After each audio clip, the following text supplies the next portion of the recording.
하고 여러분 반갑습니다. 누가의 율법이의 모세이의 세 번째 시간 가지도록 하겠습니다. 그래서 이번 시간의 주제는 뭐냐면, 그래서 누가복음과 사도행전에서 누가는 율법을 어떻게 이해하는가 정리해서 한번 요약해 보려고 합니다. 첫 번째 논의해 보고 싶은 것은 율법에 대한 침묵입니다. 누가복음에서는 예수 그리스도가 가르치고 전하고 하면서 율법과 어느 정도 긴밀한 연관 속에서 자신의 가르침을 전합니다. 물론 자신의 가르침이 율법 위로 위치가 되고 있지만, 이제 사도행전에 들어와서는 교회가 탄생하고 교회가 전파되면서 교회가 확장되어져 가는데, 그 가운데 재밌는 것은 제가 이미 앞에서 이야기했지만 하나님의 말씀이 성장해 가더라, 하나님의 말씀이 퍼져 가더라 라고 하는 표현을 우리가 보았습니다. 그래서 하나님의 말씀이 퍼져가고 공동체가 세워지고, 그 다음 공동체가 세워졌기 때문에 사람들의 삶이, 공동체 구성원들의 삶에 대한 어떤 그런 가르침이 전달이 되어야 됩니다. 새로운 공동체가 생겼으니까 그 공동체의 삶의 원칙이 전달이 돼야 되겠죠. 그런데 놀라운 것은 분명히 구약에서 예언된 메시아 예수를 통해서 교회 공동체가 형성이 되고 이들이 하나님의 백성이 돼서 하나님의 나라를 이루어가고 있는데, 사도행전에서는 일반적인 측면에서 말할 때 율법이 거의 배타적으로 언급이 되지 않고 있습니다. 침묵하고 있어요. 누가가 많이 침묵을 하고 있어요. 다시 말하면 교회의 어떤 그런 규정이라든지 공동체의 운영에 대해서 율법을 다시 누가가 인용한다라기보다도 다시 삽입하지를 않고 있어요. 그래서 교회의 치리에 대한 운영 원칙이 있다, 여기에다가 율법을 누가가 포함시키지를 않고 있어요. 대신 사도행전에서 보게 되면 성령의 영감을 받은 사도들이, 제자들이 가르침을 전하고 그 가르침들이 하나의 교회의 원칙이 되어서 이렇게 쌓여져 가는 것을 이렇게 보게 돼요. 그래서 전반적으로 율법은 침묵되고 있다. 그러니까 교회의 성도들의 삶의 원칙으로서의 율법의 가치는 사도행전에서 별로 언급이 되지 않는다. 이 사실은 이미 그 예수님의 가르침에서 조금 암시가 되고 있습니다. 누가복음 18장 8절에 보게 되면은 예수가 그 이야기를 하지요. 인자가 올 때에 그가 이 땅에서 무엇을 찾겠느냐? 율법에 대한 엄격한 준수를 찾겠느냐? 혹은 율법을 통한 의로움을 찾겠느냐? 라고 이야기하지 않고, 인자가 이 땅에 돌아왔을 때에 무엇을 찾겠느냐? 믿음을 찾겠느냐? 라고 이야기합니다. 믿음을. 인자가 이 땅에 돌아와서 심판하러 오는 거죠. 예수님이 인자로서, 우주의 심판관으로서 이 땅에 돌아왔을 때에 이제 심판을 해야 되는데, 심판의 근거로서 사람들이 어떤 자세를 보여주기를 원한다? 율법에 대한 엄격한 준수가 아니라 믿음을 보기를 원한다라는 거예요. 나에 대한, 하나님에 대한 믿음이 있느냐라는 거예요. 다시 말하면 믿음에 따른 삶의 충실도가 예수님의 심판의 근거가 된다라는 거예요. 이 말은 사도행전에서 예수님의 공동체가, 교회가 생겼을 때 그 교회 공동체에게, 교회 공동체의 구성원들에게 요구되는 삶의 윤리가 뭐다? 율법에 근거한 것이 아니라 믿음에 근거한 것이 될 것이다 라고 하는 것을 누가복음에서 인자인 예수가 암시를 해주고 있어요. 그리고 실제로 이제 사도행전에 와서는 그 성도들이 믿고 있는 그 예수에 대한, 하나님에 대한 믿음이 어떻게 윤리적으로 표현되어야 되는가에 대해서 누가가 설명을 하고 있습니다. 그리고 이 과정에서 율법의 역할은 지극히 미니멀이다. 지극히 소량에 불과하다. 거의 언급되지 않거나 조금밖에 언급되지 않는다라는 거예요. 이 사실은 두 번째, 누가복음과 사도행전에서 율법을 언급할 때, 혹은 율법의 어떤 그런 그 requirement, 요구사항을 제시를 할 때 영적으로 재해석할 것이다라는 걸 가르쳐줘요. 그대로 유대인들이 해석하던 방식대로 율법을 해석하는 것이 아니라 그것을 자신만의 방식으로 새롭게 해석할 것이다라는 걸 가르쳐주는데요.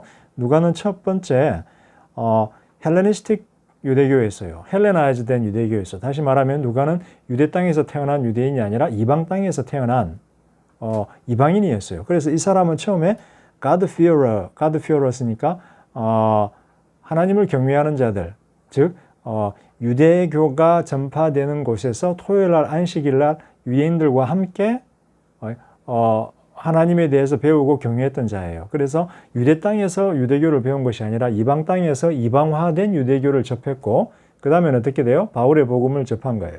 그래서 이미 헬레나이즈 된 유대교, 즉 이방 땅에서 전개되고 있는 유대교는 다소 헬레나이즈 돼 있기 때문에 파일러 같은 경우에 보면 알 수 있겠지만 율법에 대한 문자적인 어떤 그런 준수보다도 영적인 해석과 영적인 준수를 추구하고 있었어요. 그래서 누가는 더 영적인 방향으로, 윤리적인 방향으로 율법을 해석해 나가요. 기독교에 조인한 다음에. 하나님에 대한 방향성에, 신앙이라고 하는 것은 항상 관계고 쌍방향이거든요. 하나님이 하는 게 있고 인간이 해야 될 것이 있어요. 하나님이 구원을 제시하면 인간이 그것을 믿음으로 받아들이고 회개로 받아들여야 돼요. 하나님이 죄사함을 허락하면 인간은 회개로 받아들여야 돼요. 하나님 편에서 율법은, 하나님 편에서 인간에게 요구했던 것은 율법이었어요. 율법에 준수했어요. 그렇지만 이제 누가가 사도행전에서, 누가복음에서 묘사하는 것을 보면 하나님께서 인간에게 요구하는 것은, 하나님께서 인간에게 제시하는 것은 율법이었지만 이제 예수님의 시대 누가의 관점에서는 율법이 아니라 은혜, 하나님은 은혜를 제시를 해요. 그 다음에 인간은 무엇을 해야 되나요? 율법에 대한 엄격한 준수가 아니라 사랑인 거예요. 사랑. 그래서 하나님을 사랑하고 경외하고 사랑하고 이웃을 사랑하고 하는 이 사랑의 어떤 그런 love commandment, 사랑에 대한 열정으로 자신의 하나님에 대한 믿음을 표현을 하는 거예요. 아까도 언급을 했지만 서기관과 대답을 하면서 예수님이 묻지요. 율법에 뭐라고 기록되어 있느냐. 서기관이 이야기했죠. 어떻게 해야 영생을 받습니까? 영생을 얻습니까? 누가복음 10장 26절에서 예수님이 이야기하죠. 율법에 뭐라고 기록되어 있니? 다음 절에서 서기관이 이야기합니다. 주 너의 하나님을 온 마음과 뜻과 영을 다하여서 힘을 다하여서 사랑하라. 그리고 이웃을 내 몸과 같이 사랑하라. 즉, 그래서 예수님은 이 대답에 대해서 훌륭하다라고 이야기를 합니다. 그래서 love commandment, 사랑의 명령, 이 사랑의 명령으로 율법이 모아지는 거죠. 총체적으로 해석이 되는 거죠. 윤리적, 영적 방향으로 율법이 해석이 되는데 사랑의 명령으로 해석이 되는 거죠. 그래서 하나님 편에서는 은혜가, 인간 편에서는 사랑으로의 반응으로 율법이 재해석이 되는 거죠.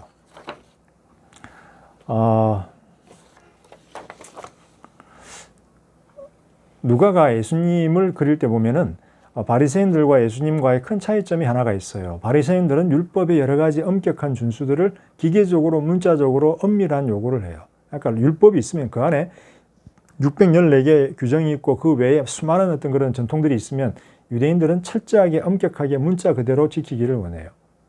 그렇지만 예수님은 어떻게 보면 이러한 율법보다도 살아있는 하나님과의 관계를 더 중요하게 생각을 해요. 살아있는 하나님과의 관계를 중요하게 생각을 하면서 하나님이 무엇을 원하시는가, 인간에게, 그리고 인간은 하나님을 어떻게 해야 되는가, 어떻게 사랑해야 되는가.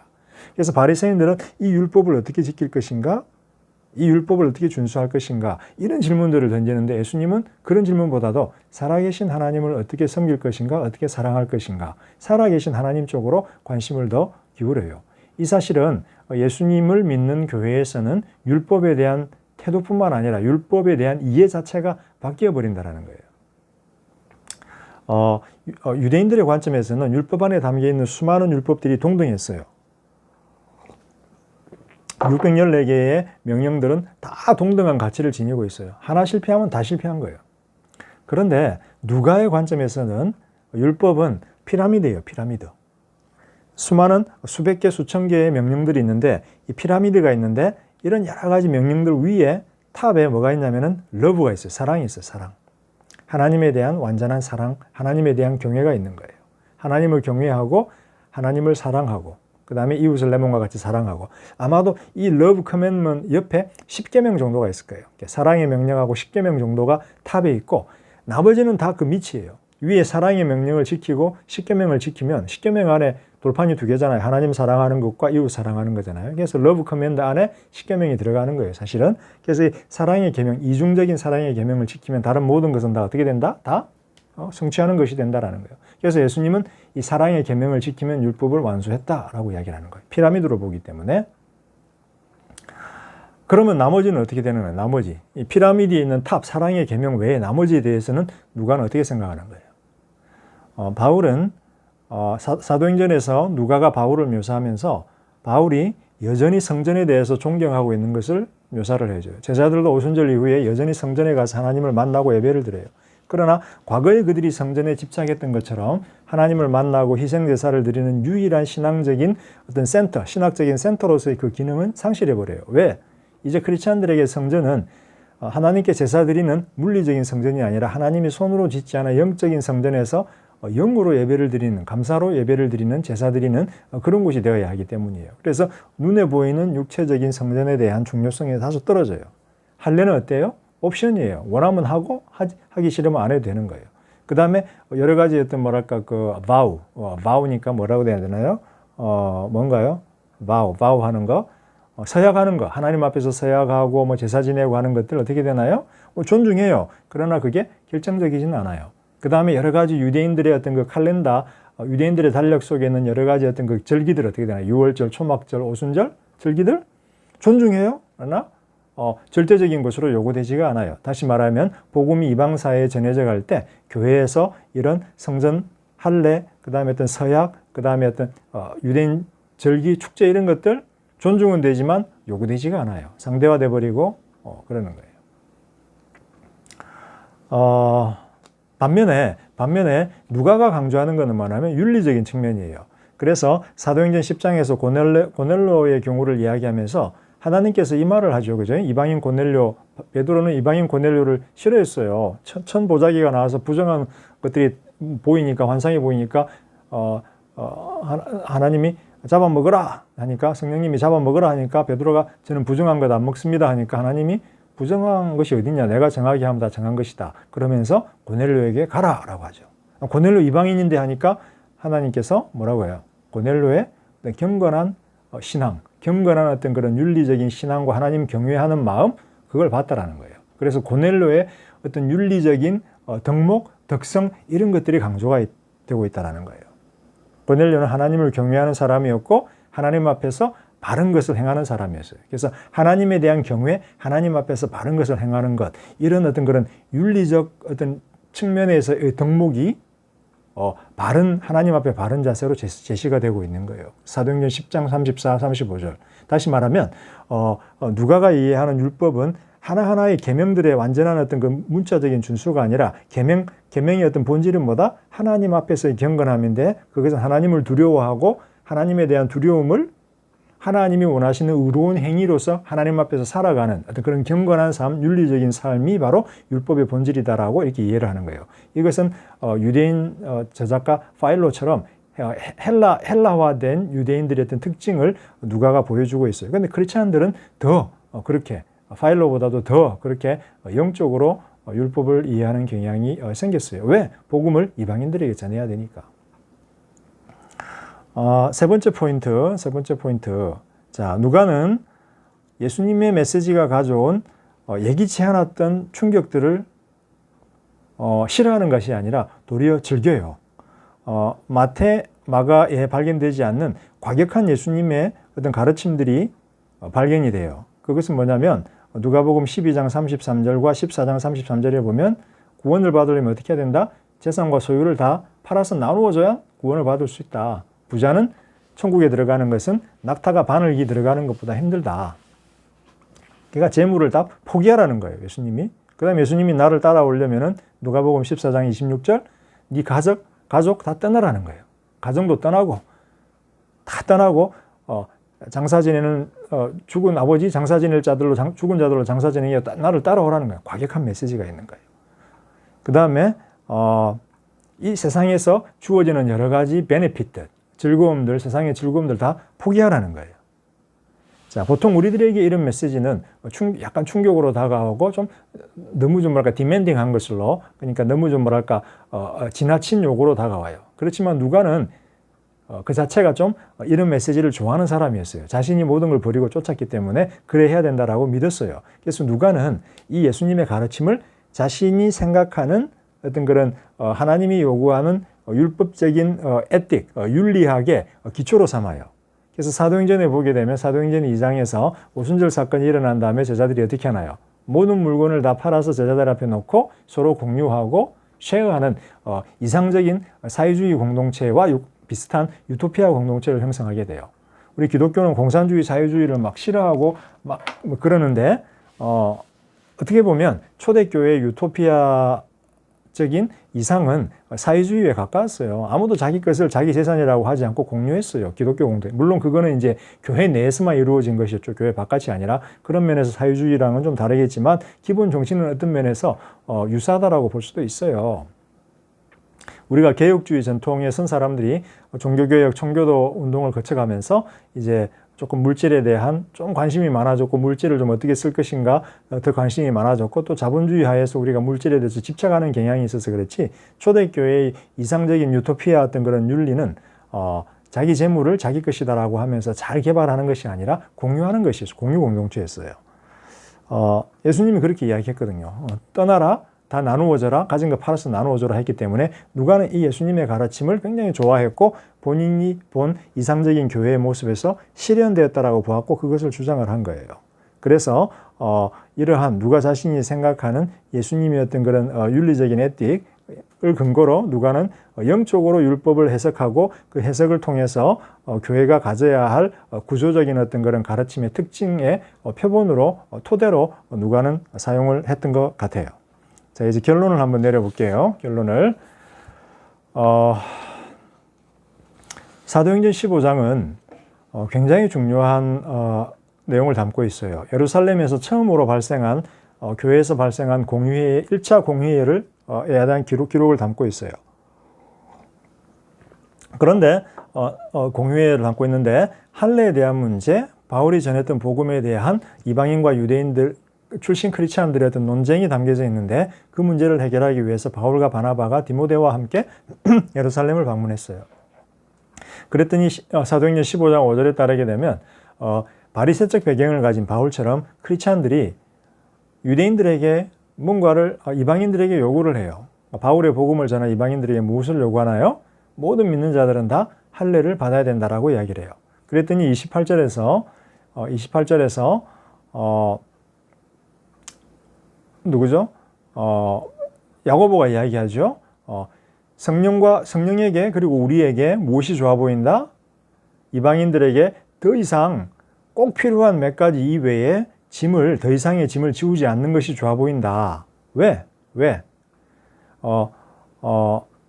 왜냐하면 이러한 짐들은 우리도 지기 힘들었고 우리 조상들도 지기 힘들었던 어떤 그런 목에 쓰여진 멍에와 같기 때문이다 라고 사도행전 15장 10절에서 이야기를 해요. 그래서 할례를 포함한 많은 율법의 계명들, 규례들이 우리 조상들도 유대인 출신 우리 조상들도 지기 힘들었고 우리 자신들도 지기 힘든 우리 목에 씌워진 멍에와 같다. 이것을 이방인들에게 씌울 필요가 없다. 씌우지 않는 것이 성령과 우리에게 좋아 보인다 라고 베드로와 야고보 사도가 이야기를 해요. 이 예루살렘 카운슬은 예루살렘 공의회는 굉장히 좀 뭐랄까 누가의 관점에서 쓰여지고 누가의 관점에서 묘사가 되고 있어요. 아마 유대인 출신 제자들은 이 예루살렘 공의회를 조금 다르게 표현했을 수도 있고 조금 이 표현에 대해서 이 결론에 대해서 마음에 안 들었을 수도 있어요. 그렇지만 어쨌든 간에 누가가 전하는 첫 번째 예루살렘 공의회에서 유대인 출신 제자들이 그리고 결정은 뭐냐면은 최소한만을 요구하자라는 거예요. 율법의 준수에 있어서 최소한만을 요구하는데 그거는 뭐였다? 피 흘린 짐승으로부터 멀리하라는 거예요. 피 흘린 짐승, 짐승의 피 흘린 짐승으로부터 멀리해라. 불결한 것을 멀리해라라는 거예요. 최소한의 것만 요구하자라는 거예요.